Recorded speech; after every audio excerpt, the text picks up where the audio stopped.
आज दुनिया में यूनाइटेड नेशन में उसूल बनते हैं, कायदे बनते हैं, कानून बनते हैं, और अमेरिका अपनी ताकत का इस्तेमाल करके सारे कानून को दो टुकड़े में फाड़ देता है। जिस मुल्क पर चाहता है हमला कर देता है। रातों रात उस मुल्क के राष्ट्रपति को गिरफ्तार करके पूरी दुनिया में नुमाइश करता है। दुनिया का मीडिया चुप, दुनिया की अदालतें चुप, दुनिया के हुकूक इंसानी की बात करने वाले सारे इदारे चुप। तो उसूल तो एक ही है दुनिया का, जिसकी लाठी उसकी भैंस। 1400 साल पहले सहाबे किराम ने क्या उसूल बनाया? सहाबे किराम ने यह उसूल नहीं बनाया जिसकी लाठी उसकी भैंस। अल्लाहु अकबर। दुनिया के सुपर पावर, जैसे आज के जमाने में अमेरिका है, चाइना है, रूस है, उस जमाने में दो सुपर पावर थे। एक ईरान की हुकूमत थी जिसको पर्शियन एम्पायर कहा जाता था, एक रोम की हुकूमत थी जिसको रोमन एम्पायर कहा जाता था, एक का नाम किसरा था, एक का नाम कैसर था। ये दुनिया के दो सुपर पावर्स थे। और मुसलमान अरब की धरती से उठे थे। बहुत सिविल सोसाइटी नहीं थी, बहुत पढ़े लिखे लोग नहीं थे। बकरियां चराने वाले, ऊंट पालने वाले, ऊंट का गोश्त खाने वाले, ऊंट का दूध पीने वाले, रेगिस्तान में रहने वाले, पानी की कमी थी, बहुत सिविल सोसाइटी नहीं थी। वो मुसलमान वहां से उठे और दुनिया की बड़ी बड़ी ताकतों की आंखों में आंखें डाल के खड़े हो गए। जब मुसलमानों ने ईरान पर हमला किया, ईरान के बादशाह ने अपने कमांडर रुस्तम को भेजा। रुस्तम आया, रुस्तम ने मुसलमानों को पैगाम भेजा कि मैं तुमसे निगोटिएट करना चाहता हूं, तुमसे कम्युनिकेशन करना चाहता हूं, बात करना चाहता हूं, किसी को भेजो। तो सहाबे किराम में एक सहाबी थे, उनका नाम था रिबी इब्ने आमिर रजी अल्लाह ताला अन्हु। हजरत रिबी इब्ने आमिर आए मुसलमानों की तरफ से कम्युनिकेशन करने के लिए, बातचीत करने के लिए। वो आए सोल्जर के ड्रेस में, फौजी लिबास में, फटा पुराना कपड़ा था, तलवार लगी हुई थी उनके कपड़े में, हाथों में नेजा लिए हुए थे। और रुस्तम ने अपने दरबार को बड़ा सजाया था, कारपेट बिछाया था और बड़े बड़े झूमर लगवाए थे कि वो आएगा, मुसलमान जो सिपाही आएगा हमारे दरबार की रौनक देख करके चकाचौंध हो जाएगी उसकी आंखें। जब हजरत इब्ने आमिर रज़ी अल्लाह ताला अन्हु अपने घोड़े से उतरे, अपने नेज़े को लटकाया उन्होंने और उस कीमती कालीन को अपने नेज़े की नोक से चुभोते हुए सामने रुस्तम के सामने जाकर के खड़े हो गए। न दरबार को देखा, न दरबार की चकाचौंध को देखा, न दरबार के झूमर को देखा, न उस कीमती कारपेट को देखा। रुस्तम तो आए बायश आए, रुस्तम को समझ में नहीं आ रहा था कि कौन सी मखलूक आ गई भाई। हमारा तख्त ताज, हमारे दरबार की ये झूमर, हमारा ये कीमती कारपेट, इसका कोई असर नहीं इसके ऊपर। ये नेजा लेके, तलवार लेके चला रहा है। उसने कहा माजा बिकुम मिनल बदवी, ऐ मुसलमानों के सोल्जर, तुम अरब का देहात छोड़ के, अरब का सहरा छोड़ के दुनिया की सुपर पावर से, ईरान से लड़ने चले आए हो। क्या मकसद है तुम्हारा, क्या पर्पस है तुम्हारा? हजरत रिबी इब्ने आमिर रज़ी अल्लाह ताला ने 3 सेंटेंस में जवाब दिया, 3 लफ्जों में जवाब दिया। कहा कि ऐ रुस्तम, ऐ ईरानी फौज के कमांडर, कान खोल करके सुन ले। जिना लिनुखरिजल इबाद मिन इबादतिल इबादी ला इबादतिल्लाह। ऐ रुस्तम, हम हुकूमत करने के लिए नहीं आए, हम मुल्कों पर कब्जा करने के लिए नहीं आए, हम किसी बादशाह को जलील करने के लिए नहीं आए, किसी हुकूमत के सरबराह को जलील और कैद करने के लिए नहीं आए। हम क्यों आए हैं? जीना लिनुखरिजल इबादा मिन इबादतिल इबादी ला इबादतिल्लाह। हम बंदों की गुलामी से निकाल कर अल्लाह का बंदा बनाने के लिए दुनिया को आए हैं। व मिन ज़ीक़िद दुनिया इला सातिल आखिरा, हम दुनिया की तंगियों से निकाल कर आखिरत की तरफ लेके जाने के लिए, आखिरत की कुशादगी की तरफ लेके जाने के लिए आए हैं। वमिन जौरिल अदियानी इला अदलिल इस्लाम, दुनिया में इंसानों के बनाए हुए मजहबों ने बड़ा अत्याचार किया था, बड़ा जुल्म किया था मानवता के ऊपर। हम इंसानियत को उस जुल्म सितम से आजाद करके इस्लाम की शांति की छत्रो छाया में लाने के लिए आए हैं। अल्लाह अकबर। ये था इस्लाम का मकसद, ये था हमारा दुनिया में आने का मकसद। आज इस देश में हमारे हालात जो है हम देख रहे हैं, लेकिन मैं एक बात बोलता हूं मेरे भाइयों, जब तक आप जमाने की रिक्वायरमेंट नहीं बनोगे, जब तक जमाने की जरूरत नहीं बनोगे, जमाना यूं ही तुम्हें पीसता रहेगा।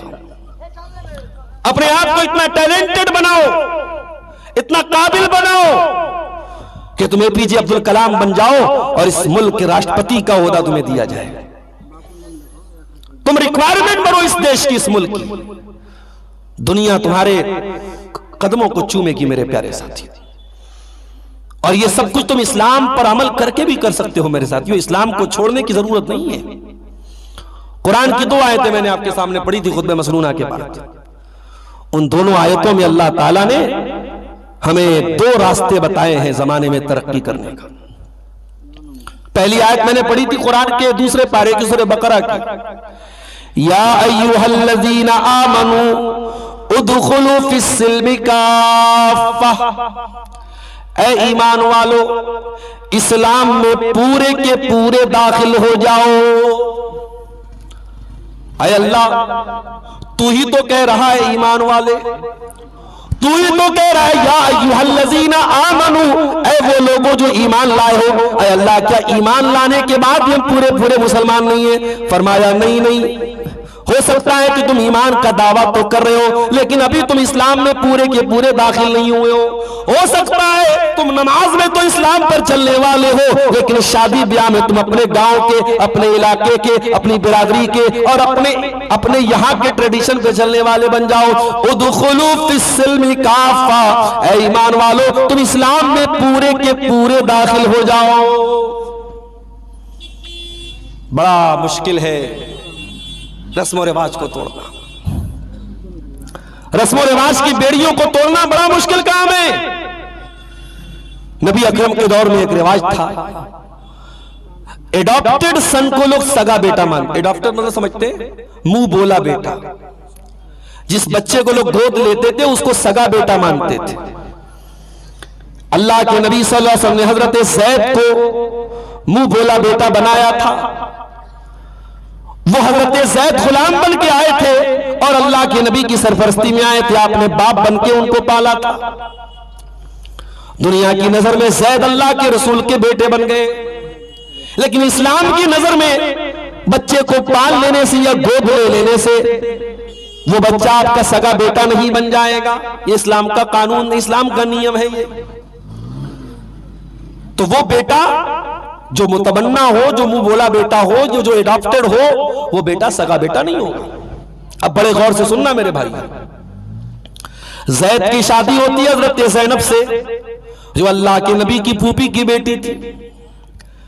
ज़ैनब नबी की फूफी की बेटी थी, उनकी शादी ज़ैद के साथ हुई और ये शादी खुद अल्लाह के रसूल ने आगे बढ़ के कराई थी। शादी तो हो गई लेकिन शादी सक्सेस नहीं हुई। पता ये चला कि मियां बीवी के स्टेटस में जब बहुत ज्यादा फर्क होगा तो शादी डिसबैलेंस हो जाएगी। इसलिए अगर आप बहुत पैसे वाले हैं तो बहुत गरीब घर में शादी जायज तो है, शरीयत के एतबार से मना नहीं है, लेकिन अगर डिसबैलेंस होगा तो रिश्तों का चलना मुश्किल हो जाएगा। शादी 2 परिवारों का रिश्ता होता है। कभी कभी मियां बीवी तो आपस में समझ लेंगे, परिवारों में बड़ा झंझट लगा रहता है। इसलिए जब शादी की जाए तो ये देखा जाए कि हम अपने लेवल, जो हमारा लिविंग स्टेटस है, जो लाइफ स्टाइल है, जो हमारा जिंदगी गुजारने का मेयार है, उससे बहुत ऊंचे या बहुत नीचे घर में अगर हम शादी करेंगे तो डिसबैलेंस हो जाएगा। ये हिकमत का एक तकाजा है। शरान जायज है, शरान कोई भी मुसलमान दूसरे मुसलमान औरत से शादी कर सकता है। ज़ैद की शादी हजरत ज़ैनब से हुई। हजरत ज़ैद की शादी सक्सेस नहीं हुई, क्योंकि ज़ैद अगरचे गुलाम नहीं थे, बहुत अच्छे कबीले के थे, मगर अरब में वो गुलाम बन के, डाकुओं ने पकड़ लिया था, गुलाम बन गए थे वो। तो अरब में एक रिवाज था कि जो गुलाम है उसको वो इज्जत नहीं मिलती थी जो आजाद को मिलती थी। तो ज़ैनब रजी अल्लाह तआला अन्हा से ज़ैद की रिश्तेदारी ज्यादा चल नहीं पाई, शादी चल नहीं पाई। हजरत ज़ैद अल्लाह के नबी के पास आए, अय अल्लाह के नबी, मैं ज़ैनब के साथ नहीं रह सकता, मैं तलाक देना चाहता हूं। अल्लाह ने अपने नबी को पहले ही बता दिया था, अय मेरे नबी, ज़ैनब की शादी ज़ैद के साथ सक्सेस नहीं होगी और ज़ैद अपनी बीवी ज़ैनब को तलाक देंगे और तलाक के बाद जब इद्दत गुजर जाएगी तो ऐ अल्लाह के रसूल आप ज़ैनब से निकाह करेंगे ताकि इस रस्म को तोड़ा जाए जो समाज में फैल चुकी है कि मुंह बोला बेटा सगा बेटा होता है। इस रस्म को तोड़ना आपको तोड़ना होगा और आपको ज़ैनब से निकाह करना पड़ेगा। यह अल्लाह की तरफ से बता दिया गया था अल्लाह के नबी को। अल्लाह के नबी अंदर ही अंदर डर रहे थे कि अगर मैंने ज़ैनब से शादी कर ली तो समाज तो बड़ा ताना देगा, क्योंकि समाज की नजर में तो ज़ैनब मेरी बहू है, बहू से कौन शादी कर सकता है, तो समाज को मैं क्या जवाब दूंगा। कुरान कहता है कि ऐ मेरे नबी आप याद कीजिए जब आपने ज़ैद से कहा अमसिक अलैका ज़ौजक वत्तक़िल्लाह, जब ज़ैद आपसे आकर के कह रहे थे कि अल्लाह के नबी मैं ज़ैनब के साथ नहीं रह सकता हूं और आपको सारी हकीकत मालूम थी, लेकिन आप ज़ैद से कह रहे थे अमसिक अलैका ज़ौजक, ऐ ज़ैद अपनी बीवी को तलाक मत दे, वत्तक़िल्लाह अल्लाह से डर, अपनी बीवी को तलाक न दे, वतुख़फ़ी फ़ी नफ़्सिका मल्लाहु मुबदी, और ऐ मेरे नबी आप अपने दिल में वो बात छुपा रहे थे जो अल्लाह सामने लाने वाला था। अल्लाह को तो सामने लाना था, आपका निकाह होने वाला था ज़ैनब के साथ, आप ये बात डिस्क्लोज नहीं करना चाह रहे थे, ओपन करना नहीं चाह रहे थे, मगर अल्लाह को तो ओपन करना था। वतख्शन्नास, और ऐ मेरे नबी आप इस रिवाज की वजह से लोगों से डर रहे थे, वल्लाहु अहक्कु अन तख्शा, जबकि अल्लाह ताला ज्यादा हकदार था कि उससे डरा जाए। अल्लाह अकबर। सारी जिंदगी कभी ऐसा नहीं हुआ कि नबी अकरम लोगों से डरे हो, लोगों की आपने परवाह की हो, मगर यहां जब हजरत ज़ैनब से निकाह का मामला आया तो अल्लाह के नबी के दिल में जरा सा ख्याल आया कि लोग क्या कहेंगे, तो अल्लाह ने कहा कि तुम ऐ नबी आपको इसकी परवाह आप कब से करने लगे कि लोग क्या कहेंगे। ऐ नबी खबरदार, लोगों की परवाह मत कीजिए, अल्लाह की परवाह कीजिए। उस नबी के कलमा हम पढ़ने वाले हैं। शादी ब्याह के मामलात में, जायदाद की वरासत के मामलात में, अपने लेन देन के मामलात में कितनी चीजें हैं जहां हम लोगों की परवाह करते हैं। हम रस्म रिवाज को छोड़ने को तैयार नहीं है। इसी गांव के लोगों ने मुझे बताया कि एक बार तय हुआ कि बारात जाएगी, सिर्फ 10 लोग जाएंगे। उलमा के दस्तखत हुए, तय हुआ, लेकिन बाद में ठंडे बस्ते में बात पड़ गई, नहीं अमल हो सका, क्योंकि ये जो हुआ हमने अपने दिमाग पे डाला हुआ है, लोग क्या कहेंगे। अरे लोग क्या कहेंगे मेरे भाई, हमें लोगों को जवाब नहीं देना, हमें अल्लाह को जवाब देना है। और लोगों की क्या औकात है, लोगों की हैसियत यही है कि आप शादी करेंगे, दावत देंगे, लोग आपके पैसे की दावत उड़ाएंगे और जाकर के आप ही के पैसे के बने हुए खाने की बुराई करेंगे। अरे यार खाना अच्छा नहीं था, चावल ऐसा था, रोटी ऐसी थी, गोश्त ऐसा था। लोगों को कहां सेटिस्फाइड कर पाएंगे। ये दुनिया है, जगह जी लगाने की दुनिया नहीं है, ये इबरत की जा है, तमाशा नहीं। ये दुनिया सेटिस्फाइड होवे ना, कभी नहीं होगी ये दुनिया मुतमईन। ये दुनिया आपकी तारीफ कब करेगी, जिस दिन आप मरेंगे। आपकी कब्र पे आदमी मिट्टी देने आएगा, कहेगा हाँ मौलाना साहब बालो छिलो, बालो मानुस छिलो, अच्छा आदमी था। ये सुनने के लिए आपको मरना पड़ेगा। दुनिया में आप अच्छे से अच्छा काम करेंगे, कुछ लोग तारीफ करेंगे, मगर टांग पकड़ के खींचने वाले हजारों की तादाद में होंगे। इसलिए अल्लाह के प्यारे नबी की बहुत प्यारी हदीस आपको सुना रहा हूं, बड़े गौर से सुनिएगा। हजरत अमीर मुआविया रज़ी अल्लाह ताला अन्हु ने हजरत आयशा को खत लिखा, कहा अम्मी आयशा मुझे कोई नसीहत कर दीजिए।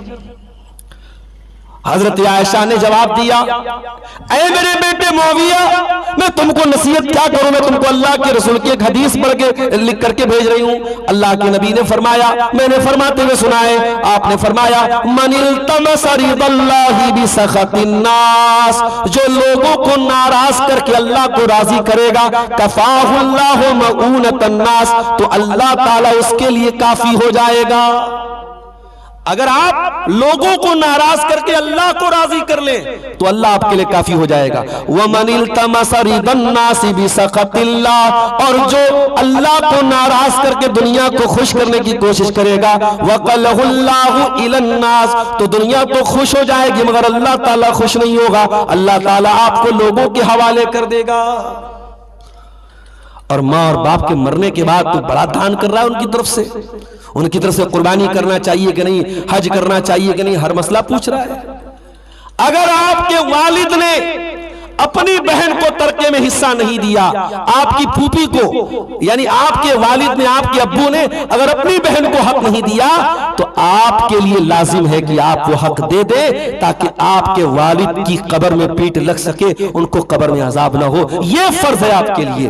वो अकीका करना फर्ज नहीं है, वो वालिद की तरफ से मस्जिदों में दान देना फर्ज नहीं है, मगर ये चीज फर्ज है मेरे प्यारे साथी। मगर हम नहीं देते। हम नमाज में पूरे के पूरे मुसलमान हैं, लेकिन लेन देन के मामले में, शादी ब्याह के मामले में हम पूरे के पूरे मुसलमान नहीं हैं। इसीलिए कुरान करीम में अल्लाह कहता है यहूदियों के बारे में, अफतुमिनून बिबादिल किताबि व तकफुरून बिबाद।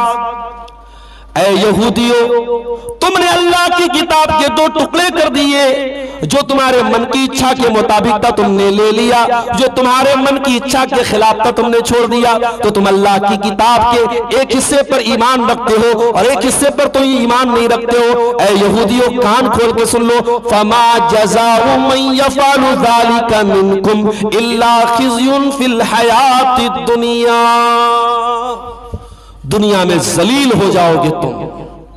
जो अल्लाह की शरीयत का बंटवारा करेगा, जो अल्लाह की शरीयत के मामले में चूजी बन जाएगा, जो उसकी इच्छा के मुताबिक होगा वो ले लेगा, जो इच्छा के खिलाफ होगा वो छोड़ देगा, अल्लाह का वादा है वो दुनिया में जलील होगा। और आज हम जलील हो रहे हैं मेरे प्यारे साथियों। तो इस्लाम में पूरे के पूरे दाखिल हो जाओ मेरे साथियों। वला तत्तबिउ खुतुवातिश शैतान, और शैतान के पीछे न चलो। शैतान तो पहले दिन से तुम्हारे बाप आदम का दुश्मन रहा है। शैतान ने तो पहले दिन से अल्लाह से कहा था कि ऐ अल्लाह, फबीमा अगवैतनी लअक़उदन्न लहुम सिरातकल मुस्तकीम। ऐ अल्लाह, मैं वादा करता हूं तेरे बंदों को गुमराह करूंगा, तेरी सिरात मुस्तकीम पर बैठ जाऊंगा, तेरी सीधी राह में बैठ जाऊंगा। सुम्मा लआतियन्नहुम मिन बैनि ऐदीहिम व मिन खल्फिहिम व अन अयमानिहिम व अन शमाइलिहिम। तेरे बंदों को दाएं से बैठाऊंगा, बाएं से बैठाऊंगा। ऐ अल्लाह, तेरे बंदों को आगे से बैठाऊंगा, तेरे बंदों को पीछे से बैठाऊंगा। आगे से बहकाने का क्या मतलब है? उलमा ने लिखा इस आयत की तफसीर में, शैतान आगे से बहकाएगा मतलब यह है, शैतान आपको दुनिया के झंझट में फंसा देगा। दुनिया के फितने में इतना पड़ जाओगे कि आखिरत को भूल जाओगे, क्योंकि आखिरत आगे आने वाली है ना, तो आखिरत को तुम भूल करके दुनिया में लग जाओगे। और पीछे से बहकाएगा मतलब दुनिया के जालों में आपको फंसा देगा। दुनियादार बन जाओगे तुम, गुनाहों को सजा करके पेश करेगा। तुमको ज़िना अच्छा लगेगा, तुमको शराब अच्छी लगेगी, तुमको रिश्वत अच्छी लगेगी, तुमको हराम कमाई अच्छी लगेगी, तुमको बैंक की एफडी से मना किया जाएगा, तुम्हें लगेगा इसमें क्या गलत है। तुम्हें सूद से मना किया जाएगा, तुम्हें लगेगा इसमें क्या गलत है। उलमा कहेंगे ये हराम है, ये सूद हराम है, ये इंटरेस्ट हराम है, ये बैंक में एफडी कराना हराम है, ये क्रेडिट कार्ड का इस्तेमाल करना जायज नहीं है, तुम्हें लगेगा इसमें क्या हर्ज है। उलमा कहेंगे फाइनेंस पर मोबाइल मत लो, गलत है, ये इंटरेस्ट देना पड़ेगा, तुम्हें लगेगा इसमें क्या गलत है। मेरे पास 10,000 में 1 लाख का मोबाइल ले रहा हूं, क्या गलत, मैं किस्त भर दूंगा। और जिस महीने तुम टाइम से किस्त नहीं भरोगे और पर डे तुमको 1000 रुपए जो इंटरेस्ट देना पड़ेगा, तब तुम्हें याद आएगा कि हाँ उलमा ने कहा था हराम है। तो इस्लाम ने अगर हराम किया है तो ये इस्लाम तो अल्लाह का बनाया हुआ दीन है। हमारा दिमाग तो बहुत छोटा है, हमारी अकल में हो सकता है बात ना है, मगर आज नहीं तो कल हमें समझ में आएगा कि ये ब्याज और ये सूद हमें नुकसान पहुंचा रहा है। आज पूरी दुनिया की अर्थव्यवस्था जो बैठी हुई है और पूरी दुनिया परेशान है, दुनिया मान रही है कि इसी ब्याज की वजह से परेशान है। अमीर अमीर पर अमीर हो रहा है, गरीब बेचारा और गरीब हो रहा है। ये ब्याज के जरिए लोगों का खून चूसा जा रहा है। 1400 साल पहले कुरान ने कहा था, यमहकुल्लाहु रिबा व युर्बी सदकात, अल्लाह ताला सूद को मिटाएगा, अल्लाह ताला सदका खैरात में बरकत देगा। ये अल्लाह का उसूल है मेरे भाई। आप सूद और ब्याज का पैसा घर में लाएंगे, एक ना एक दिन तबाह हो जाएंगे, बरकत खत्म हो जाएगी। कैलकुलेटर पर आपको लगेगा पैसा ज्यादा कमा रहे हैं, आपकी गणना में, आपके कैलकुलेशन में, आपकी संख्या में पैसा ज्यादा आएगा, मगर जिस पैसे में सूद और ब्याज शामिल होगा वो पैसा आपको नुकसान पहुंचाएगा। अल्लाह मिटा रहा है उस पैसे को। तो शैतान आगे से भी बहकाएगा, पीछे से भी बहकाएगा, दाएं से बहकाएगा, नमाज से रोकेगा आपको। हय्या अलस सलाह की आवाज आएगी, आप अपने काम में, अपनी दुकान में बैठे रहेंगे, मुअज्जिन कहेगा अस्सलातु खैरुम मिनन नौम, नमाज नींद से बेहतर है। 70 साल का बूढ़ा बेचारा लाठी लेकर मस्जिद में पहुंच जाएगा और 20 साल का जवान बिस्तर पे सोया रहेगा। आय अल्लाह, मैं तेरे बंदों को दाएं तरफ से बहकाऊंगा, उनको नेकियों से दूर कर दूंगा, वअन शमाइलिहिम, और तेरे बंदों को बाएं तरफ से गुमराह करूंगा, गुनाहों को सजा करके पेश करूंगा, गुनाहों की अच्छी पैकिंग कर दूंगा, गुनाहों को इतना मुज़य्यन कर दूंगा, तेरे बंदे गुनाह को गुनाह नहीं समझेंगे, गलत को गलत नहीं समझेंगे। अच्छा, एक बात पर आपने गौर किया, शैतान आगे से गुमराह करेगा, पीछे से करेगा, दाएं से करेगा, बाएं से करेगा, ऊपर का नाम उसने नहीं लिया, क्योंकि उसको पता है कि ऊपर अल्लाह है, ऊपर अल्लाह है और ऊपर से अल्लाह की रहमत हम पर आती है, लिहाजा शैतान ऊपर से कभी हम पर हमला नहीं कर सकता है, अल्लाह की रहमत से हमको कभी नहीं रोक सकता है। तो शैतान पहले दिन से यह वादा करके बैठा है। इसीलिए जब अल्लाह कहता है इस्लाम में पूरे के पूरे दाखिल हो जाओ, तो अल्लाह यह भी कहता है वला तत्तबिउ खुतुवातिश शैतान, मेरे बंदो तुम शैतान के नक्शे कदम पे न चलो, तुम शैतान के फुट स्टेप्स पर न चलो, तुम शैतान के कदमों के निशान पर न चलो। अच्छा, शैतान के कदमों के निशान पर मत चलो, इसका मतलब कि जब इंसान शैतान को फॉलो करने लगता है तो इतना तगड़ा फॉलो करता है कि शैतान जहां अपना पैर रखता है इंसान वहीं अपना पैर रखता है, इतना ज्यादा तगड़ा फॉलो करता है शैतान को। तो अल्लाह ने कहा खबरदार शैतान को फॉलो मत करो, शैतान तुम्हारा खुला हुआ दुश्मन है। दूसरी आयत जो मैंने पढ़ी थी वो भी सूरह बकरा की आयत है, वो कुरान के 3रे पारे की आयत है और वो लास्ट आयत है जो हमारे नबी पर नाज़िल हुई थी।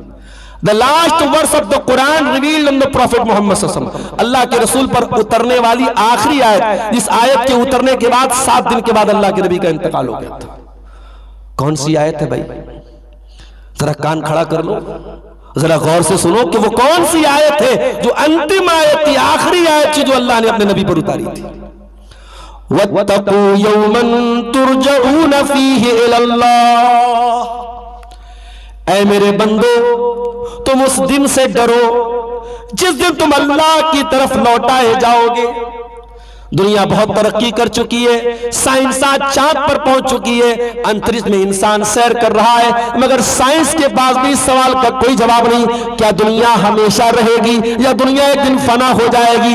आपका कुरान बता रहा है कि हाँ दुनिया एक दिन फना हो जाएगी। साइंस कहती है चोरी करने वाला अगर ऐश कर रहा है तो साइंस के पास कोई जवाब नहीं कि क्या चोरी करने वाले को चोरी की सजा मिलेगी, क्या जुल्म करने वाले को जुल्म की सजा मिलेगी, क्या जिना करने वाले को जिना की सजा मिलेगी, क्या हराम खाने वाले को हराम की सजा मिलेगी।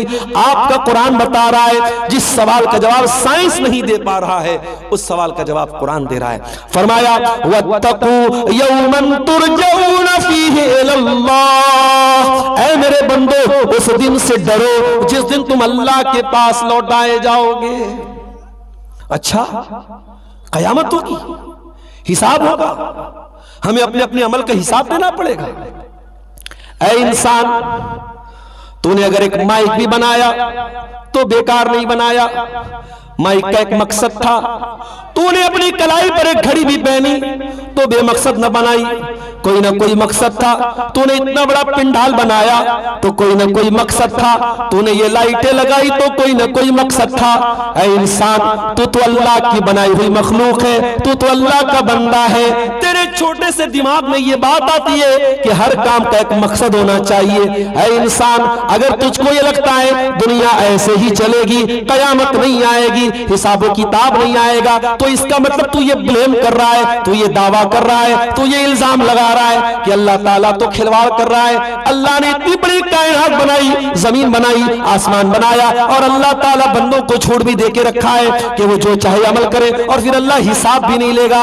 ऐ इंसान, तूने अपने मालिक को पहचाना ही नहीं, तूने अपने खालिक को पहचाना ही नहीं। अयहसबुल इंसानु अन युतरका सुदा। ऐ इंसान, क्या तू ये भूल गया कि तुझे अल्लाह ने कैसे पैदा किया? अलम यकुन नुतफतम मिन मनिय्यिन युमना, एक हकीर पानी के कतरे से अल्लाह ने तुझको पैदा किया। सुम्मा काना अलकतन फखलक फसव्वा, एक हकीर पानी का कतरा जमा हुआ खून बन गया, फिर मां के पेट में तू पहुंचा। सुम्मा खलक सुम्मा जाल मिनहा फजाल मिनहु ज़ौजैन ज़कर वल उनसा, फिर तू दुनिया में आया, लड़का बन के आया, लड़की बन के आया। जो अल्लाह तुझे एक हकीर पानी के कतरे से जीता जागता इंसान बना सकता है, अलैसा ज़ालिका बिक़ादिरिन अला अन युह्यिल मौता, क्या वो अल्लाह मरने के बाद तुझे दोबारा जिंदा नहीं कर सकता है? अल्लाह ताला करेगा मेरे साथियों, और जिस दिन करेगा वो प्रलय दिवस होगा, वो डे ऑफ द जजमेंट होगा, वो डे ऑफ द रिजरेक्शन होगा, वो दुनिया की तबाही का दिन होगा, वो यौमुल क़ियामा होगा, वो यौमुल हिसाब होगा, वो यौमुद्दीन होगा। वत्तक़ू यौमन तुरजऊन फ़ीहि इलल्लाह, मेरे बंदो डरो उस दिन से जिस दिन तुम अल्लाह के सामने लौटाए जाओगे। सुम्मा तुवफ़्फ़ा कुल्लु नफ्सिम मा कसबत, और फिर उस दिन हर नफ्स को उसके अमल का पूरा पूरा बदला दिया जाएगा। वहुम ला युज़लमून, और किसी के साथ अन्याय नहीं होगा। अल्लाह की अदालत में किसी के साथ अन्याय नहीं होगा। दुनिया की अदालतों में अन्याय हो सकता है, कोई जिना करके रेप करके भी बेल पा लेगा, कोई झूठे केस में फंसा करके भी बेल नहीं पाएगा, दुनिया की अदालतों में होगा। अल्लाह की अदालत में कोई अन्याय नहीं, कोई ना इंसाफी नहीं। क्यों? क्योंकि अल्लाह की अदालत का जज कौन है? अल्लाह खुद है, और जब अल्लाह हिसाब लेगा तो किसी के साथ अन्याय नहीं करेगा। वनज़उल मवाज़ीनल क़िस्त लियौमिल क़ियामा, हम क़यामत के दिन इंसाफ का तराजू रखेंगे। फला तुज़लमु नफ्सुन शैया, और क़यामत के दिन किसी के साथ अन्याय नहीं होगा। व इन काना मिस्क़ाला हब्बतिन मिन खरदलिन अतैना बिहा, एक राई के दाने के बराबर भी तुमने कोई अमल किया होगा, वो सामने आ जाएगा। व कफ़ा बिना हासिबीन, और ऐ मेरे बंदो, जब हम हिसाब लेंगे तो पूरा पूरा लेंगे। अल्लाह हिसाब लेगा तो राई के दाने के बराबर भी हिसाब लेगा। इसीलिए कुरान जब ये कहता है कि अपने मोमिन बंदों का अल्लाह आसान हिसाब लेगा, तो हजरत आयशा ने पूछा था अल्लाह के प्यारे रसूल सल्लल्लाहु अलैहि वसल्लम से कि अल्लाह के नबी, आसान हिसाब का क्या मतलब है? अल्लाह के नबी ने फरमाया कि ऐ आयशा, आसान हिसाब का मतलब यह है इन्नमा ज़ालिकल अर्ज़ु, आसान हिसाब का मतलब यह है कि अल्लाह के सामने बंदे का नामे अमाल आए और अल्लाह ताला नजरअंदाज कर दे, अल्लाह ताला उसकी जांच पड़ताल न करे, उसकी तफ्तीश न करे, एक एक चीज की तहकीक न करे, ये आसान हिसाब है। वमन नूक़िशा हलका, और जिसकी अल्लाह ताला पड़ताल करेगा, जिसकी जांच करेगा, वो तो हलाक हो जाएगा। मेरे प्यारे साथियों, इसीलिए हमें दुआ करनी चाहिए, अल्लाहुम्मा हासिबनी हिसाबन यसीरा, ऐ अल्लाह हमारा क़यामत के दिन तू आसान हिसाब लेना, हमारे गुनाहों को नजरअंदाज कर देना, ऐ अल्लाह हमारे अमाल की जांच मत करना। मेरे भाइयों, उस दिन से हमें और आपको डरना चाहिए, और उस दिन से अगर डरना है तो हमें फिर इस्लाम के उन उसूलों और कवानीन पर अमल करना होगा। हमें अपने आप को जहन्नम में जाने वाली चीजों से बचाना होगा। अब आइए जरा जहन्नम में लेके जाने वाली कुछ चीजों, जहन्नम से बचाने वाली कुछ चीजों का जिक्र मैं आपके सामने करता हूं। वो कौन सी चीजें हैं जो हमें जहन्नम की आग से बचाएंगी? उसमें सबसे पहली चीज मेरे भाइयों तौहीद है। जब तक हम अपनी तौहीद को मजबूत नहीं करेंगे, हम ला इलाहा इल्लल्लाह पर मरते दम तक कायम नहीं रहेंगे, हम तौहीद पर कायम नहीं रहेंगे, तब तक हम जहन्नम की आग से नहीं बच सकते। मन क़ाला ला इलाहा इल्लल्लाहु ख़ालिसन मिन क़िबल नफ्सिही दख़लल जन्ना, अल्लाह के नबी फरमाते हैं जो ला इलाहा इल्लल्लाह दिल के इखलास के साथ कहेगा वो जन्नत में दाखिल होगा। और उसी जन्नत में जाने के और जहन्नम से बचने के लिए हमें और आपको अल्लाह ताला ने कुरान में नमाज का हुक्म दिया, ज़कात का हुक्म दिया, अल्लाह की राह में सदका खैरात का हुक्म दिया, मसाजिद की तामीर का हुक्म दिया। आज का ये प्रोग्राम भी मस्जिद की तामीर के लिए है और आप हजरात में से जिन लोगों ने इस मस्जिद की तामीर में हिस्सा लिया है, इंशाअल्लाह ये आपका ताउन और अल्लाह की मस्जिद में आपका योगदान, ये भी आपको जहन्नम से बचाने का और जन्नत में दाखिले का एक जरिया बनेगा। अल्लाह कुरान में कहता है, इन्नमा यामुरु मसाजिदल्लाहि मन आमना बिल्लाहि वल यौमिल आखिर। अल्लाह की मस्जिदों को वही लोग बनाते हैं, वही लोग आबाद करते हैं जो अल्लाह के ऊपर ईमान रखते हैं, जो कयामत के दिन के ऊपर ईमान रखते हैं। वह अकामस्सलाता व आतज़्ज़काता, जो नमाज कायम करते हैं, जो ज़कात अदा करते हैं। वलम यख्शा इल्लल्लाह, और सिर्फ अल्लाह से डरते हैं। तो मस्जिदों की तामीर करना और मस्जिदों को बनाना, और खुसूसन आज के इस दौर में जब फितनों का दौर है मेरे प्यारे साथियों, और कदम कदम पर ऐसी चीजें सामने आ रही हैं जो हमें और आपको दीन से हटा रही है, दीन से दूर कर रही है, ऐसे नाजुक मौके पर अगर मस्जिदों में, अल्लाह के घरों में और मदारिस में अगर हम और आप हिस्सा लेते हैं तो ये भी हमें और आपको अपनी खुशनसीबी समझनी चाहिए। अल्लाह के नबी ने फरमाया, इत्तकुन्नार, जहन्नम से बचो, वलो बिशिक्की तमरा, अगर अल्लाह की राह में तुम्हें खजूर का टुकड़ा भी दे करके जहन्नम की आग से बच सकते हो तो बचो। मेरे भाइयों, आज अफसोस की बात यह है, हम दुनिया में तो बहुत दिल दरिया बनते हैं। दुनिया में जब खर्च करने की बात और नाम करने की बात आती है तो हमारा दिल बड़ा हो जाता है, लेकिन जब दीन पर खर्च करने की बात आती है तो मैं देखता हूं यहाँ जो बंगला जबान के मुकर्रीन होते हैं, जो चंदा करने वाले, वो पास बुलाते हैं और जो आदमी 1000 रुपया देता है उसकी जेब से 10,000 निकलवाते हैं। ये अफसोस की बात नहीं है कि आप 10,000 दे सकते थे मगर मस्जिद के नाम पर आपकी जेब से 1,000 निकलता है। ऐसा क्यों होता है? इसका मतलब कि हमने दीन की राह में अपने दिल को छोटा बना लिया है। मेरे भाइयों, आप दीन की राह में जो खर्च करेंगे, मस्जिदों में जो खर्च करेंगे, मदरसों में जो खर्च करेंगे, दीन की दावत की राह में जो खर्च करेंगे, यही आपके चंदे और यही सदकात और यही आपकी माली कुर्बानियां कयामत के दिन आपके काम आएंगी। जरा नबी के दौर के हालात देखिए। गज़वा तबूक का मौका था, अल्लाह के नबी सहाबे किराम के दरमियान ऐलान करते हैं कि जो अल्लाह की राह में चंदा देगा, ताउन करेगा, पैसा देगा, दान करेगा, मैं उसको गारंटी देता हूं वो जन्नत में जाएगा। सहाबे किराम ने अपनी अपनी हैसियत के मुताबिक अल्लाह की राह में दान दिया। हजरत उमर फारूक रज़ी अल्लाह तआला अपने घर आए, घर का सारा माल इकट्ठा किया, सारे माल को 2 हिस्सों में डिवाइड किया और आधा माल घर छोड़ा और आधा अल्लाह के नबी के पास लेके आए।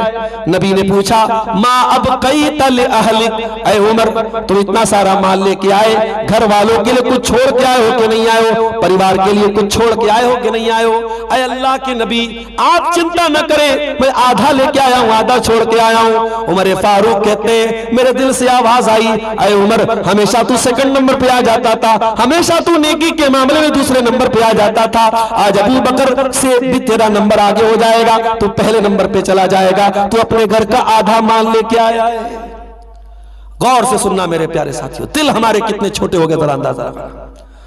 थोड़ी देर के बाद हजरत अबू बकर सिद्दीक आते हैं और वो भी अपने घर का माल लेकर के आए, अपने घर का सामान लेके आए और अल्लाह के नबी के कदमों में लाके रख देते हैं। अल्लाह के नबी उनसे भी सवाल करते हैं, माँ अब अबू बकर तूने घर वालों के लिए क्या छोड़ा? घर वालों के लिए कुछ छोड़ के आया है कि नहीं आया है? अबू बकर सिद्दीक कहते हैं, अल्लाह के नबी अब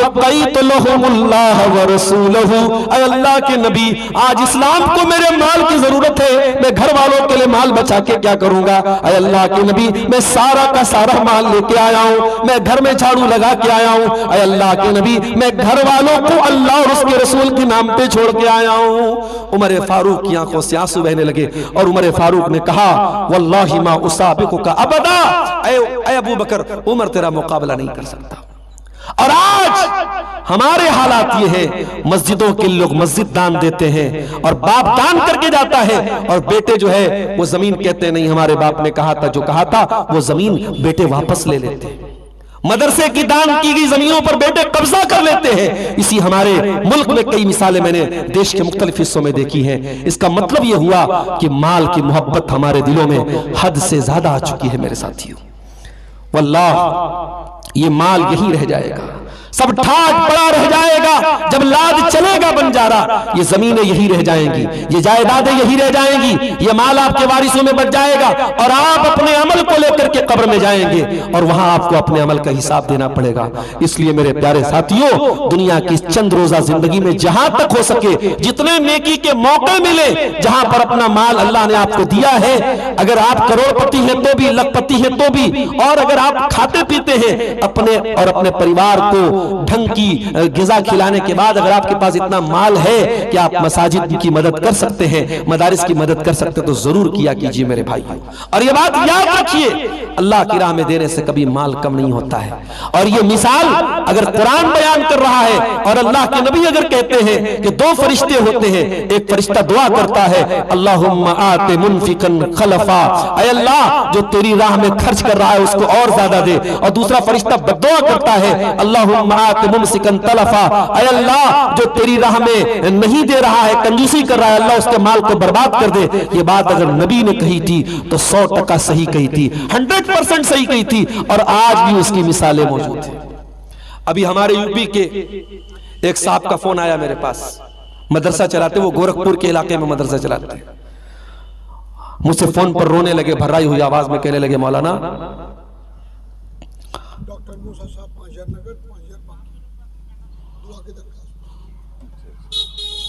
डॉक्टर मूसा साहब 5000 नगद 5000 बाकी, दुआ की दरखास्त। डॉक्टर मूसा साहब की तरफ से ये 5000 रुपये नगद आए हैं और 5000 उन्होंने बाद में देने का वादा किया है। अल्लाह ताला डॉक्टर साहब के इस चंदे को कबूल फरमाए और उनकी नजात का जरिया बनाए। मैं अर्ज ये कर रहा था कि गोरखपुर की सरजमीन से एक फोन आया, एक मौलाना साहब का फोन है, मदरसा चलाते हैं। उन्होंने किसी डोनर के बारे में बताया कि वो डोनर पूरे मदरसे को चंदा देता था, और आज भी आपके सीमांचल में बहुत सारी मस्जिदें ऐसी मिल जाएंगी जो कुवैत के, दुबई के, सऊदी के किसी एक आदमी ने पूरी मस्जिद बनवा दी। ये गौर करने की बात है कि हमारे यहां पैसा कमाने वाले लोग नहीं है, मगर हमारे यहां ये जज्बा क्यों नहीं होता कि अगर अल्लाह ने हमको करोड़पति बनाया, चलो हम खड़े होकर के मस्जिदें बनाते। हमारे यहां ऐसी मिसालें ना के बराबर मिलती हैं, और वहां मामूली लोग जिनको अल्लाह ताला ने थोड़ा बहुत नवाजा, पूरी पूरी मस्जिद बनवा देते हैं। लेकिन आज भी दुनिया में अच्छे भी लोग हैं, बुरे भी लोग हैं। मैं दोनों की मिसाल आपको दे रहा हूं। उन्होंने बताया गोरखपुर के मौलाना ने कि हमारे मदरसे में एक आदमी डोनर था, चंदा देता था, और उसके चंदे से माशाल्लाह मदरसे के सारे बच्चे खाना खाते थे, उनके राशन का इंतजाम हो जाता था। कहा कि उनका इंतकाल हो गया, जो सेठ जी थे, जो शेख साहब थे, और बच्चे जो थे वो बड़े नालायक निकले। उन्होंने मना कर दिया कि नहीं, हम नहीं देंगे, और मदरसे का बड़ा मसला हो गया और बड़ी मुश्किल से मदरसा चल रहा है। एक मिसाल ये हमारे सामने आई। दूसरी मिसाल, जिंदा मिसाल आज के दौर की, उसी सऊदी अरब की धरती पर एक और मैं आपको देता हूं। अलबैक कंपनी का नाम आपने सुना होगा। जो लोग हज करने गए, उमरा करने गए हैं, अलबैक एक बहुत बड़ा ब्रांड है अरब में, और तकरीबन सऊदी अरब के हर शहर में उसका रेस्टोरेंट है। और चिकन को वो लोग, मुर्गा जो आपके शेरशाबादी में तो मुर्गा एक ही टाइप का बनता है, उसमें ढेर सारा तेल डाल दो, झोल डाल दो, मसाला डाल दो, मौलवी साहब देसी मुर्गा अच्छे। अरे भाई, मैं कभी कभी कहता हूं कि YouTube मोबाइल मौजूद है, अपने घर की औरतों को थोड़ा रेसिपी से भी बताओ, थोड़ा नए नए तरीके से भी मुर्गा बनाओ। अभी अहमदाबाद में गया, वहां आपके किशनगंज के नौजवान लड़के सब होटल में काम करते हैं, वो खाना बना रहे हैं। उन्होंने हमको बताया, मौलाना हम लोग किशनगंज के, और बेहतरीन उन्होंने मुर्गा बनाया, कई तरीके का आइटम बनाया। आपके यहाँ माशाअल्लाह एक ही तरीके का। मैं उस मुर्गे का नाम रख दिया मैंने शेरशाबादी, झोल वाला मुर्गा। खूब ढेर सारा झोल भर देते हैं उसमें। तो ये बड़ी अजीब बात है भाई। तो आप लोग कभी अगर हज करने जाए, अल्लाह सबको हज की एक बार तौफीक दे दे इंशाअल्लाह, आमीन। तो आप वहां जाएंगे उमरा करने, हज करने, तो एक ब्रांड आपको मिलेगा अलबैक। अब इंडिया में भी उसकी कॉपी आ गई है, मगर ओरिजिनल वही अलबैक। तो अलबैक में आपको एक मुर्गा मिलेगा, पूरा एक मुर्गे का उसका लेग पीस रहता है, सीना वगैरह रहता है, उसको ब्रोस्त बोलते हैं, ब्रोस्त। उसमें मसाला वगैरह डाल के उसको बनाते हैं। वो एक ब्रोस्त आप खा लेंगे चटनी के साथ, आपका पेट भर जाएगा। मदीना में लोग बहुत शौक से खाते हैं, लाइन लगी रहती है वहां। तो अलबैक कंपनी की जब शुरुआत हुई, उसके मालिक ने जब शुरुआत की, तो उस जमाने में जब शुरुआत हुई तो वो 2 रियाल का बिकता था। 2 रियाल का वो एक ब्रोस्त बिकता था, और उसके मालिक ने यह तय कर रखा था कि हम जो है इसमें से 1 रियाल अपने ऊपर खर्च करेंगे, 1 रियाल हम अल्लाह की राह में देंगे, मस्जिदों में देंगे, मदरसों में देंगे। ये उसने उसूल बना लिया। और कंपनी चल गई, अल्लाह ने बड़ी बरकत दी। वो रियाद से शुरू हुआ, रियाद में खुला, जद्दा में खुला, अल कसीम में खुला, मदीना में खुला, मक्के में खुला, मुल्क के मुख्तलिफ इलाकों में उसकी ब्रांच खुल गई। उसके बाद अलबैक कंपनी के मालिक का इंतकाल हो गया।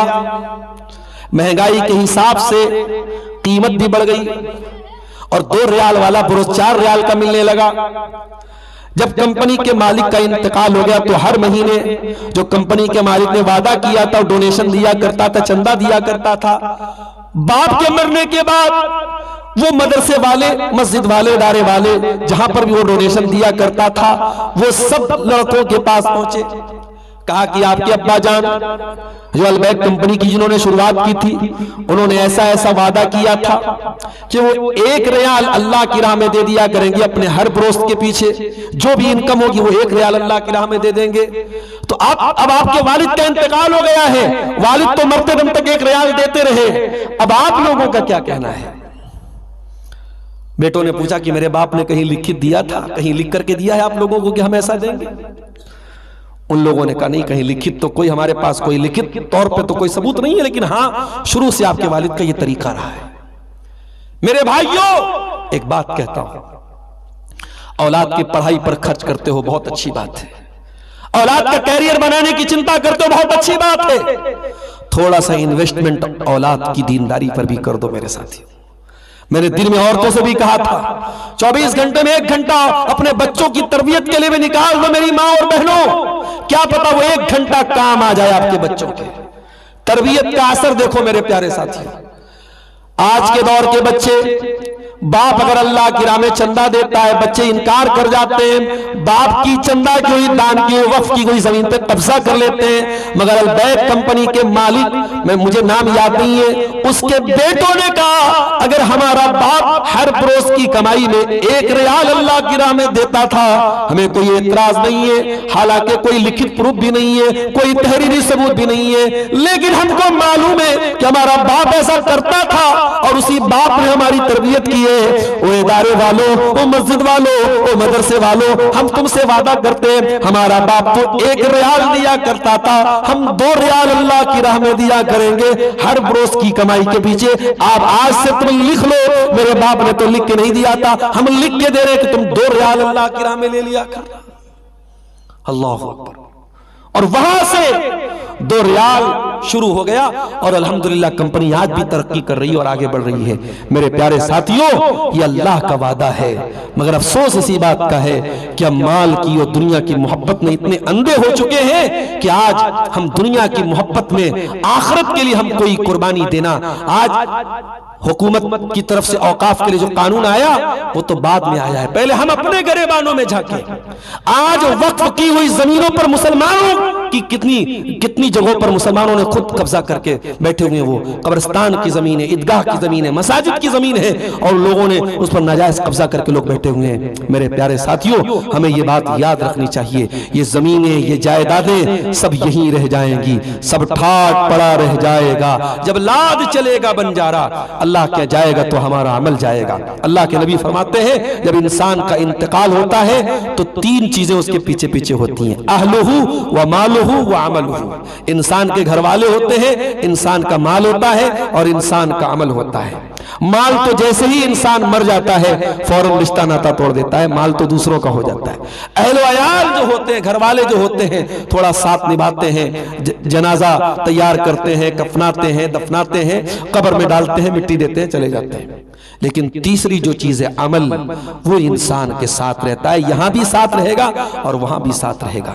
मेरे प्यारे साथियों, इसलिए मैं उन्हीं दोनों आयतों की रोशनी में आपसे अपील कर रहा हूं कि आप अपने अमल के एतबार से भी मुसलमान बनिए, अपने अखलाक के एतबार से भी मुसलमान बनिए। सिर्फ गुफ्तार के गाजी हम न बने, किरदार के गाजी बने। हम अपने अखलाक में भी इस्लाम को फॉलो करें, अपने शादी ब्याह में भी इस्लाम को फॉलो करें, वरासत के अहकाम में भी इस्लाम को फॉलो करें, लेन देन के मामले में भी इस्लाम को फॉलो करें। हम अपने मदारिस को मजबूत करें, अपनी मसाजिद में हम दिल खोल के ताउन करें, अपने उलमा पर हम दिल खोल करके उनका ताउन करें, दीनी कामों में उनकी मदद करें, उनकी राह में रुकावट न बने। और ये बात याद रखें, जब तक ये मसाजिद हैं, ये मदारिस हैं, ये दीन के किले हैं, इंशाअल्लाह ये दीन कायम रहेगा, ये दीन बाकी रहेगा। इस दीन की हिफाजत का जरिया अल्लाह ताला ने इन्हीं मसाजिद और मदारिस को बनाया है। मेरे प्यारे साथियों, नबी अकरम की एक हदीस सुना के बात खत्म करता हूं। हमारे मौलाना ने अपील भी की है कि आखिर में आप थोड़ा सा लोगों से चंदे की अपील भी कर लें। बहुत सारे लोग जा भी चुके हैं, लेकिन जो मौजूद हैं उनसे मेरी अपील है कि आप जाते जाते इस मस्जिद के लिए अपना ताउन और अपना चंदा जरूर दे करके जाएंगे। अल्लाह के नबी ने फरमाया कि अल्लाह ताला इस दीन को जरूर गालिब करेगा। बेइज्ज़त अज़ीज़िन व बिज़ुल्ल ज़लीलिन, कोई इज्जत वाला इज्जत पाएगा और कोई जलील होने वाला जलील हो जाएगा, मगर ये इस्लाम गालिब होकर के रहेगा। हर कच्चे और पक्के मकान में ये दीन दाखिल होगा। इस दीन, ये अल्लाह का दीन है मेरे प्यारे साथियों, ये दीन पहुंचेगा और अल्लाह ताला तमाम अदियान पर इस दिन को गालिब करेगा। शर्त यह है कि हम इस दीन के साथ अपना रिश्ता मजबूत करें, अल्लाह पर अपना तवक्कुल मजबूत करें। अल्लाह से दुआ है रब्बुल आलमीन हमें अपने दीन पर चलने की तौफीक अता फरमाए। रब्बुल आलमीन हमें दीनदार बनाए, सही मानों में दीनदार बनाए, दीन पर चलने वाला बनाए, दीनी इदारों और मसाजिद से जुड़ने वाला बना दे।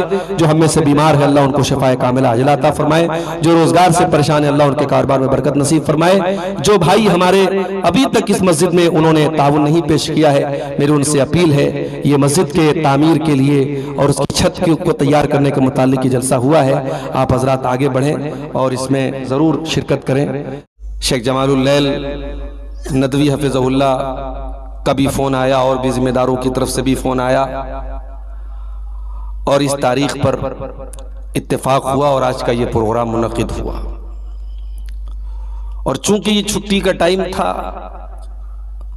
आमतौर से टापू के इलाके में दूसरे प्रोग्रामों में मैं पहले से बहुत कम पहुंचता हूं, या तो बिल्कुल ताखीर से प्रोग्राम के वक्त पहुंच पाता हूं, लेकिन आज थोड़ा पहले पहुंचा। खवातीन का प्रोग्राम भी मैंने देखा, बड़ा अच्छा लगा। सीमांचल के जलसों में जो चीज़ इस्लाह के काबिल है वो बहुत अहम चीज़ ये है कि खवातीन और मर्दों का जो इख्तिलात होता है जलसों में, उस पर अंकुश लगना चाहिए, उस पर रुकावट लगनी चाहिए। और मैं इस मामले में टापू के इस इलाके के उलमा को मुबारकबाद देता हूं कि उन्होंने पहल की और इस तरीके का एक निज़ाम और सिस्टम बनाया कि जो मर्दों का प्रोग्राम होता है उसमें खवातीन की आमद नहीं होती और खवातीन के प्रोग्रामों में मर्दों की आमद नहीं होती, और बड़े सुकून के साथ ये दोनों तरीके के प्रोग्राम होते हैं और कामयाब हैं अल्हम्दुलिल्लाह। मुझसे पहले आपने बंगला जुबान के बड़े मिष्टी जुबान और मिष्टी भाषा के वक्ता, बहुत ही शीरी जुबान और बहुत एक जमाने से वो इस इलाके को और बंगाल के बेल्ट को संभाले हुए हैं, जलसों को संभाले हुए हैं, हम सब के बड़े मोहतरम हैं शेख बदरुद्दुजा नदवी हफिज़हुल्लाह। उनका खिताब आपने सुना, दिन में भी उन्होंने, मुझे मालूम हुआ काफ़ी लंबा खिताब उन्होंने किया। अल्लाह शेख की उम्र में बरकत अता फरमाए और शेख से हम सबको इस्तिफादा की तौफीक दे। मुझे जो उन्वान मिला है, जो प्रोग्राम के पोस्टर पे भी शायद शाये किया गया है, वो उन्वान है दौरे हाजिर के, असरे हाजिर के तकाजे। हर दौर के कुछ न कुछ तकाजे होते हैं और जो लोग जमाने के तकाजों को न समझें वो जमाने की दौड़ में पीछे रह जाते हैं। ये दुनिया बड़ी बेरहम है, ये दुनिया रुकने वालों को याद नहीं रखती, ये दुनिया दौड़ने वालों को याद रखती है। शायर कहता है कि दौड़ो कि चाल जमाना कयामत की चल गया। जमाना आज बहुत तरक्की पर है, हमारा भारत देश भी बहुत तरक्की पर है, हमारा देश चांद पर पहुंच गया, दुनिया के बड़े बड़े ममालिक की अगुवाई हमारा देश कर रहा है। हमारे देश की टेक्नोलॉजी, हमारे देश की नौजवान नस्ल पूरी दुनिया में अपना डंका बजवा रही है। लेकिन अगर एक एतबार से जमाना तरक्की कर रहा है तो दूसरे एतबार से जमाना डाउन भी हो रहा है। 2025 खत्म हो गया, 2026 में हम आ गए, काफी आगे जमाना निकल गया, मगर आज जराइम और क्राइम्स और अपराध की दुनिया में भी हम बहुत आगे जा रहे हैं। आज भी हमारे देश में 5-5 साल की बच्चियों को रेप करके मार दिया जाता है। अभी लेटेस्ट 2 दिन पहले उत्तर प्रदेश के बुलंदशहर में घटना हुई, 5 साल की बच्ची के साथ कुछ लोगों ने गैंग रेप किया और उस 5 साल की मासूम बच्ची को एक मकान की 3री मंजिल से गिरा के फेंक के मार दिया। आज भी लड़कियों की गैरत के नाम पे, उनसे मोहब्बत नाकाम होने के नाम पे उनके चेहरे पर तेजाब फेंकने की वारदात होती है। आज भी मां के पेट में बच्चियों को कत्ल करने की वारदात होती है। आज भी मजहब के नाम पे कहीं मॉब लिंचिंग और कहीं नफरत की घटनाएं होती हैं। इतने विकास और इतने डेवलपमेंट और इतनी तरक्की का क्या मतलब है अगर इंसान आज भी जानवर बना हुआ है? इस्लाम का पॉइंट ऑफ व्यू क्या है? इस्लाम क्या कहता है तरक्की के बारे में? क्या इस्लाम तरक्की का दुश्मन है? क्या इस्लाम ये नहीं चाहता कि आप आगे बढ़ें, आप तरक्की करें, आप एडवांस बने? ये बहुत बड़ा सवाल है और इस सवाल का जवाब जब हम कुरान की पवित्र पुस्तक में, अल्लाह की अंतिम किताब में जो कयामत तक के लिए आई है, उस किताब में जब हम इस प्रश्न का उत्तर तलाश करते हैं, इस सवाल का जवाब तलाश करते हैं, तो वो कुरान हमसे कहता है, इन्ना हाज़ल कुरान यहदी लिल्लती हिया अक़वम। ये कुरान कोई ऐसा रास्ता बता ही नहीं सकता जो नैरो हो, जो टेढ़ा हो, जो तिरछा हो। ये कुरान जो रास्ता बताता है वो बिल्कुल स्ट्रेट है, बिल्कुल सीधा है। आपके बंगला में सीधा को सोजा बोलते? सोजा, बिल्कुल सोजा है। कुरान सीधा रास्ता बताता है। कुरान के रास्ते में कोई टेढ़ापन नहीं है, कोई पेचीदगी नहीं है, कोई कठिनाई नहीं है। और कुरान के जरिए हमें जो दीन मिला, जो शरीयत मिली, वो 1400 साल पहले जब कंप्यूटर नहीं था, जब इंटरनेट नहीं था, जब मोबाइल नहीं था, जब टेक्नोलॉजी इतनी डेवलप्ड नहीं थी, 1400 साल पहले भी वो दीन उतना ही प्रैक्टिकल था जितना आज है प्रैक्टिकल। वो दीन कल भी परफेक्ट था, आज भी परफेक्ट है और कयामत की सुबह तक परफेक्ट रहेगा, क्योंकि वो दीन इंसानों का, वो मेड बाई मैन नहीं है, वो मेड बाई अल्लाह है। वो मेड बाई क्रिएटर नहीं है, मेड बाई क्रिएशन नहीं है, मेड बाई क्रिएटर है। वो दीन इंसानों का बनाया हुआ दीन नहीं है, वो इंसानों के खालिक का, इंसानों के निर्माण करने वाले का, इंसानों के पैदा करने वाले का दीन है। और वो दीन परफेक्ट है मेरे प्यारे साथियों। उस दीन को परफेक्ट करने का ऐलान नबी अकरम की वफात के 2.5 महीना पहले अरफात के मैदान में कर दिया गया था, जब अल्लाह के प्यारे नबी अपनी जिंदगी का पहला और आखिरी हज कर रहे थे, जिसको हज्जतुल वदा कहा जाता है। उस मौके पर कुरान की आयत उतरती है, सूरह माइदा की 3 नंबर की आयत, अल यौमा अकमलतु लकुम दीनकुम व अतममतु अलैकुम निअमती व रदीतु लकुमुल इस्लाम दीना। वो मेरे बंदो, मैंने आज तुम्हारे दीन को मुकम्मल कर दिया, मैंने अपनी नेमतों को तुम पर तमाम कर दिया और मैंने इस्लाम को तुम्हारे लिए पसंद कर लिया। अब कयामत तक तुम्हें अगर कामयाब होना है, तुम्हें सफल होना है, तुम्हें सक्सेसफुल होना है, तो तुम्हें इसी इस्लाम को फॉलो करना होगा। तो इस्लाम तो मुकम्मल है। और जितना नबी अकरम की वफात के वक्त मुकम्मल था, उतना ही आज तकरीबन 1450 साल के बाद जब हम हिजरी कैलेंडर के मुताबिक जो है तकरीबन 1450 साल बाद पहुंच चुके हैं, और अंग्रेजी और ईसवी कैलेंडर में हम 2026 में पहुंच चुके हैं। आज भी वो दीन उतना ही मुकम्मल है मेरे प्यारे साथियों। हाँ, हम मुकम्मल नहीं हैं। 1400 साल पहले जो सहाबे किराम थे, नबी का कलमा पढ़ने वाले, वो उस दीन के परफेक्ट फॉलोअर थे। वो जबान से जो बातें कहते थे उस पर अमल करते थे। जिस तरीके से कुरान में इस्लाम नजर आता था, हदीस में इस्लाम नजर आता था, सहाबा की जिंदगियों में भी इस्लाम नजर आता था। हमारा मामला उल्टा हो गया। हमारा इस्लाम कुरान में तो है, हमारा इस्लाम हदीस में तो है, हमारी जिंदगियों में हमारा इस्लाम नहीं है। बल्कि हमने तो इस्लाम के मुकाबले में पैरेलल एक नया दीन कर लिया। हमने एक नया दीन बना दिया, और उस दीन का नाम है रस्म, उस दीन का नाम है रिवाज, उस दिन का नाम है ट्रेडिशन, उस दिन का नाम है हमारे यहां ऐसा होता है। इस्लाम कहता है बाप मर जाए बेटी की वरासत में हक होगा। लिर्रिजालि नसीबुम मिम्मा तरकल वालिदानि वल अक़रबून वलिन्निसाई नसीबुम मिम्मा तरकल वालिदानि वल अक़रबून मिम्मा क़ल्ल मिन्हु व कसुरा नसीबम मफ़रूदा। मर्दों का भी उनके बाप के तरके में हिस्सा है, औरतों का, लड़कियों का भी उनके बाप के तरके में हिस्सा है।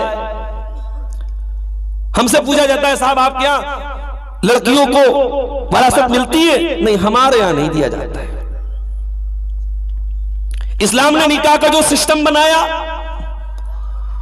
वो निकाह का सिस्टम कोई जहेज वाला सिस्टम नहीं था, कोई बारात वाला सिस्टम नहीं था।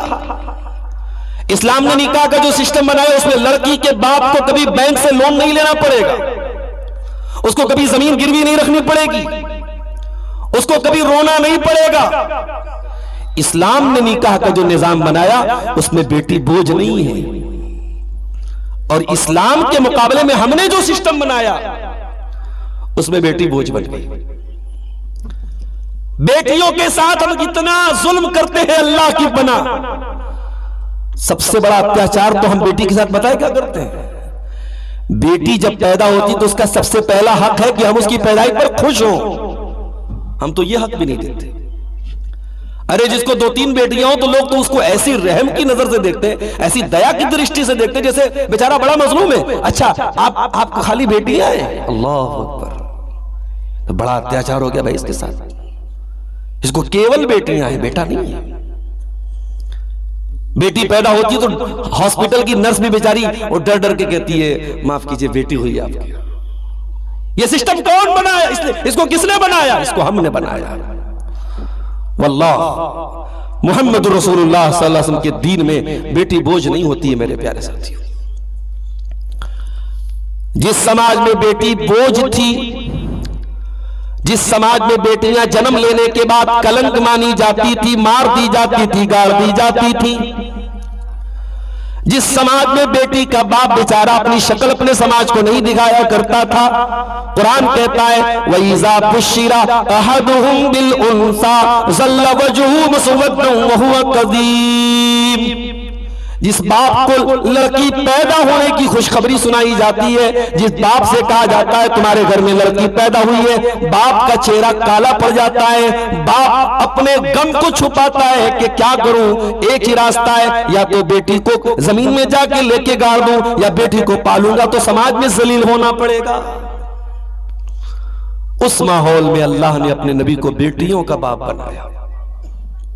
नबी को बेटे भी हुए, मगर बेटा कोई जवान नहीं हो सका। बेटी 4-4 जवान, नबी 4-4 बेटियों के बाप बने, लेकिन नबी के बेटों में कोई जवान नहीं हो सका। मा काना मुहम्मदुन नबा अहदिन मिर रिजालिकुम, मोहम्मद सल्लल्लाहु अलैहि वसल्लम किसी मर्द के बाप नहीं है। वलाकिन रसूल अल्लाह, वो अल्लाह के रसूल है। व खातमन नबिय्यीन, आखिरी नबी है। 4 बेटियों के बाप बने अल्लाह के नबी। और आपने बेटियों को सिर्फ पाला नहीं, बेटियों को प्यार दिया, मोहब्बत दिया, एहतराम दिया, सम्मान दिया। मुझे किसी ने बताया मौलाना जरा इस पर भी बात कीजिएगा, हमारे यहां बेटी का बाप कभी रिश्ता लेके नहीं जा सकता। हमारे यहां मानते हैं इसी छोटा टापू के लोगों ने मुझे बताया, मौलाना हमारे यहां लड़की वाला कहीं रिश्ता लेके नहीं जाता है, वरना लोग समझते लड़की के अंदर कोई ऐब है।